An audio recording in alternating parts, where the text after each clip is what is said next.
সকলোকে নৱবৰ্ষৰ শুভেচ্ছা জনালোঁ। ভিডিঅ'টো যোৱাকালিৰে 1 জানুৱাৰী বুলি অলপ ফুৰিবলৈ বুলি ওলাই গ'লোঁ। বহুত গাড়ী ভিৰ, মানুহ যথেষ্টই হৈছিল। সেইকাৰণে অলপ দূৰতে গাড়ীখন ৰাখি খোজকাঢ়ি আহিব লগা হৈছে। আমি আহিছোঁ গেলেকীৰ ইক' পাৰ্কলৈ আৰু ইয়াৰ এণ্ট্ৰি ফিজ হৈছে 50 ৰুপিজ আৰু ব'টিং ফিজ হৈছে 30 ৰুপিজ। আমিও টিকেট কৰি মেলি ভিতৰলৈ বুলি সোমাই গ'লোঁ।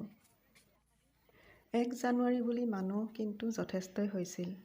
এইফালে আকৌ এখন হৈছে এখন বাঁহৰ দলং আৰু ইয়াৰ পৰিৱেশটো বহুতেই সুন্দৰ, চাৰিওফালে সেউজীয়া সেউজীয়া। সকলোৱে নিজক লৈ ব্যস্ত আছে। ফটো তোলাই ফটো তুলিছে, ব'টিং কৰাই ব'টিং কৰিছে আৰু আমিও লাহেকৈ বাঁহৰ দলংখনৰ ফাললৈ বুলি আগবাঢ়ি গৈ আছোঁ। এয়া দলংখনত উঠিছোঁ আমি। দলংখন আকৌ যথেষ্ট দীঘল আছে কিন্তু, আৰু ইয়াৰ ওপৰেদি গ'লে দলংখন বহুত কঁপি থাকে, সেইকাৰণে অকণমান ভয়ো লাগে। তাৰপাছত আমি পাৰ্কৰ বাহিৰত আহি খাই ল'লোঁ। ঘৰৰ পৰা চব বনাই মেলি লৈয়ে গৈছিলোঁ। আজিলৈ ইমানেই, আকৌ লগ পাম আপোনালোকক। Bye bye.